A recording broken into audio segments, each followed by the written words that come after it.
What's going on, y'all? It's your boy, it's Sydney. So, today's video will be a little more personal. I wanted to talk about something that's kind of shaped me in a pretty big way, and that is being adopted. Now, a lot of y'all may not know that, you know? People on Facebook, Instagram, YouTube, everything, you know? It's not something I always speak on, especially publicly, but it is a huge part of who I am. And I think it's really time to open up about how it affected me as a kid and how I learned to not let it define me as an adult. So let's get into it, you know? So when you're adopted, especially young, you grow up with a lot of questions. Questions that no one around you really has the answers to, like, why was I given up? What was wrong with me? Where do I really belong? Questions like that. Even when you grow up in a loving home, there's still this quiet feeling inside you, like there's something missing, that there is something missing. Birthdays were weird. Family tree projects in school, even weirder. You know, I would have friends that would say, oh, I get my nose from my dad, or I'm just like my mom. And I'd sit there and just be like, who do I come from? You know, I'd stare in the mirror sometimes wondering who I looked like, who I acted like, and it just made me feel disconnected. Like I had to fight for my place in the world, you know? If I'm being honest, that feeling followed me for years. I became a people pleaser. I wanted to prove I was good enough to stay, to be loved, to be chosen. You know, I struggled with trust. I pushed people away because I guess just deep down, you know, I thought they'd leave anyway. You know, just like my birth parents did. Even in relationships, friendships, dating, I had this fear of just not being enough, or almost as if I could be replaced very easily. And it always just made me feel like I had to work harder to keep people around in my life. I didn't realize how deep it went until I got older. And, but before I get into how it affected me as I got older, a quick little backstory. I was adopted. My adoption was finalized right before I turned 2. So October, November of like 1998. And, you know, it was just, you know, as a kid, you don't know you're adopted. You know what I mean? Like at that age, you don't know you're adopted. You know, you just wake up and see whoever's there, who's around, you know. And the people that were around me were my mom, dad, and my sisters. So I think my mom told me I was adopted when I was like 6 or 7, I think. And I remember she told me, because I vaguely remember it, she said you started crying and everything like that. And I guess all that emotion just hit me even at a young age. So just growing up, you know, after realizing that, it just made things a lot weirder for me, I guess, in school and hearing my friends talk about their parents and, you know, or even hearing friends say, my mom always says I act just like my dad, or my dad says I act just like my mom, or things like that, you know. And it's just kind of like, who do I act like? Like, where do I get these tendencies from? Like, how tall am I? Like, even the little things is, how tall am I gonna be? Or, you know, like what will my hair be like if I grew it out? You know, like, even as far as health issues, like, you know, like what type of diseases run in my family, lung cancer, you know, heart failure, stuff like that. And just things like that just, I guess, started to resonate with me a little bit deeper. But I had a moment where I realized being adopted happened to me, but what do I do with it? Or what I do with it is my choice. So I stopped asking myself, why did this happen to me? And started asking myself, what can I do with it? And I started seeing my story as a sense of strength. I realized I did have empathy. I did have some grit, but I also had a new perspective, you know? So, and I'll just be honest, I had a lot of hatred towards my birth mom as well growing up, because, you know, it was one of those things like, you know, you gave me up. Like, a woman gave me up. And it did affect a lot of things that I did as I got older. But with the new perspective, it was just, I wasn't missing something, I was gaining something deeper. Like a better sense of meaning, or who I was and who I wanted to become and who I didn't want to be like.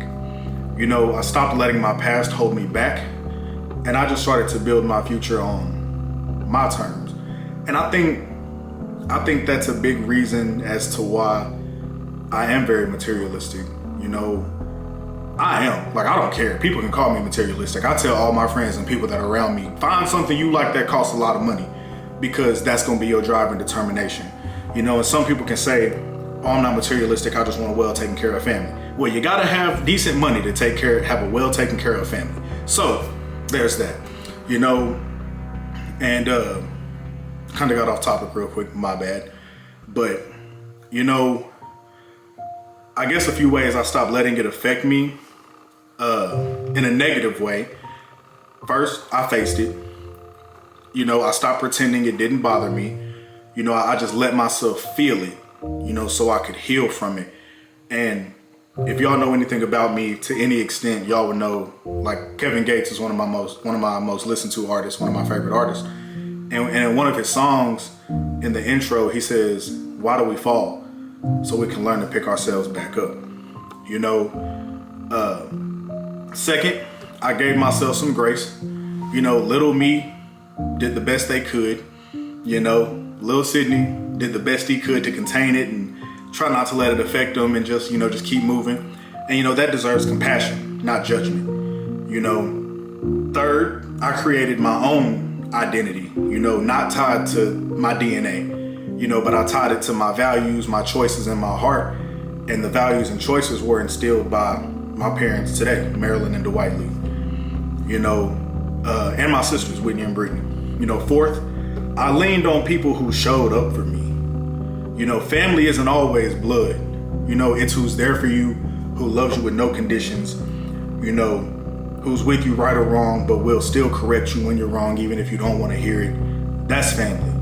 You know what I mean? And my family did it the best, you know, especially my mama, you know.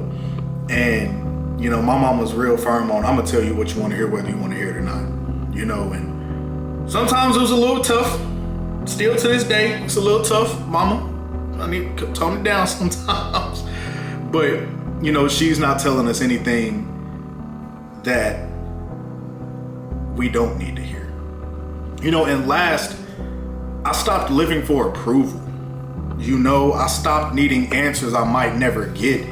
And I just started living for peace for me. You know, a lot of y'all may not know this. I don't know if any of y'all are still watching from 10 years ago in 2015 when I was actually in college, but I feel like one of the best decisions I've ever made in my life, and this will be very controversial, is I dropped out of college. Like, I knew what I wanted to do in life while in college, and I knew it did not take a college degree. Now, that's not the same for everybody. I'm not saying don't go to school. I'm not saying, you know, college is a scam. But for some people, college isn't the answer. You know, and my mom always told me, my parents knew I didn't like school. They knew I did not like school.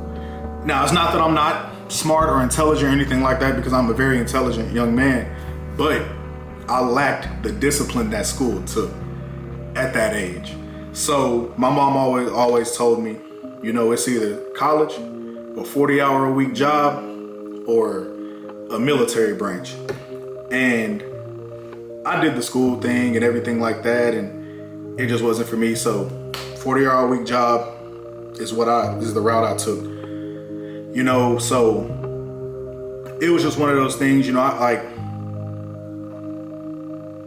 I stopped living for the opinion of those around me and started just validating things within myself. And, you know, growing up, knowing you're adopted and everything like that, it hurts. You know what I mean? Like, just to know. Well, let me say this. My situation was different because I didn't meet my birth mom. I didn't meet my biological mom until 2023, 2023. So from 1998 to 2023, I had never laid eyes on this woman, ever. You know what I mean? Like, they had no contact with me. I had no contact with them. And I remember waking up one day, this was like 2017 to 2018. I remember waking up one day to like 60 to 70 Facebook notifications. And I'm like, did I go viral? Finally? Did I blow up? You know what I'm saying? No. My birth mom found me on Facebook, and she told her mom, her sister, her other sister, and my 5 other siblings. So in my family, I'm the youngest of 3. If y'all follow me on social media, y'all know I have 2 sisters, Whitney and Brittany. They're my little big sisters because they know I'm the big dog. Anyway, I went from being the youngest of 3 to finding out I was the oldest of 6. And, it was different. My mom had shared a lot of my pictures on her page, and I'm gonna just be real vulnerable and honest here. I had spent my entire life hoping and praying she had got her life together, and she didn't. Just call her ace of ace. She didn't. And it hurt. It really did hurt to see the life she had been living for the past 20 some odd years. And, and let me also say this before I get too far into this video and too deep, or any deeper than I've already gotten. I wouldn't change the fact that I'm adopted to save my life at this point, because being adopted did save my life.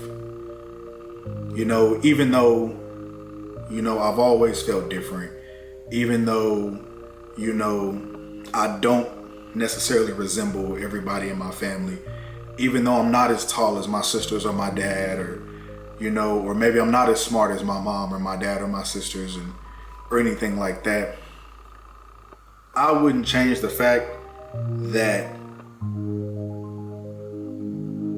I'm adopted for any amount of money. And that's coming from somebody who is very materialistic, loves fast cars, wants big houses, or anything of that nature, because my parents did for me exactly what God told them to do. They never treated me different. They were hard on all 3 of us, and it just made all of us who we are today. My parents were very successful. My sisters are very successful. I've had areas of success, but I haven't considered myself successful yet. And it's just personal things I need to work on and everything like that. But yes, discipline being one of them. But I wouldn't change it for the world, and growing up in the church and everything like that, Dad being a state trooper and my mom being a minister and a teacher in the school system, we always listen to gospel music. And I remember this one gospel song. I can't really think of who sings it, but he says, "If it had not been for the Lord on my side, where would I be?" And this isn't a knock to my biological mother at all. This isn't a knock to my biological side of my family. But looking at the way my bio mom lived her life, where would I be? Who would I be? What would I be doing? Would I still be here?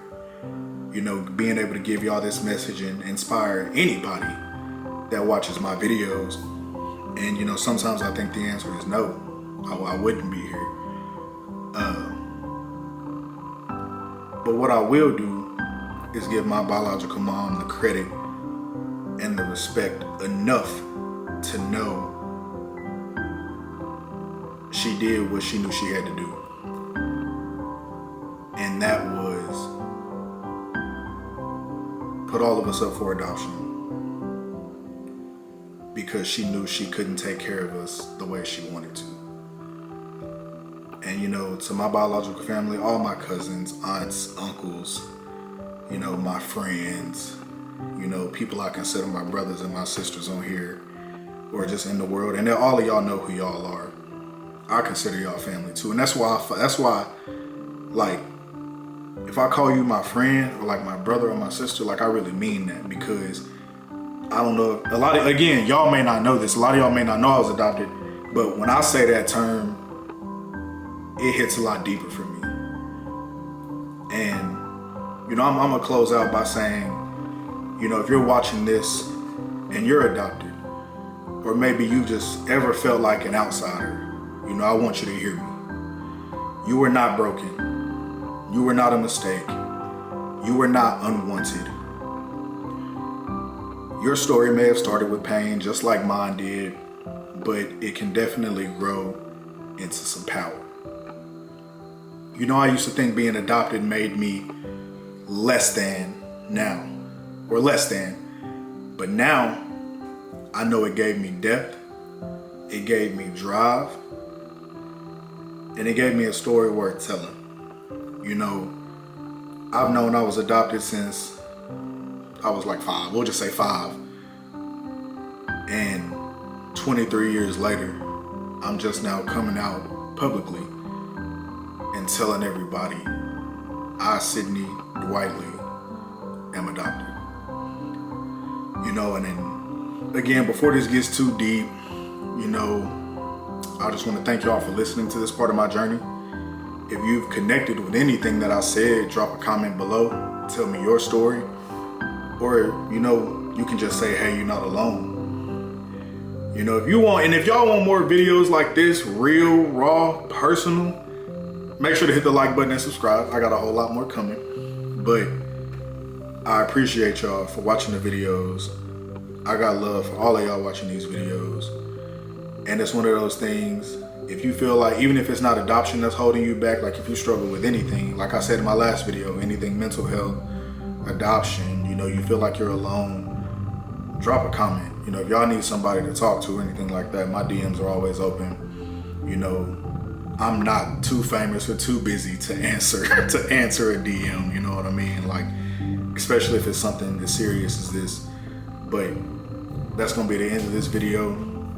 You know, I appreciate everybody for watching. It's your boy, it's Sydney, and I'm gonna see y'all in the next one.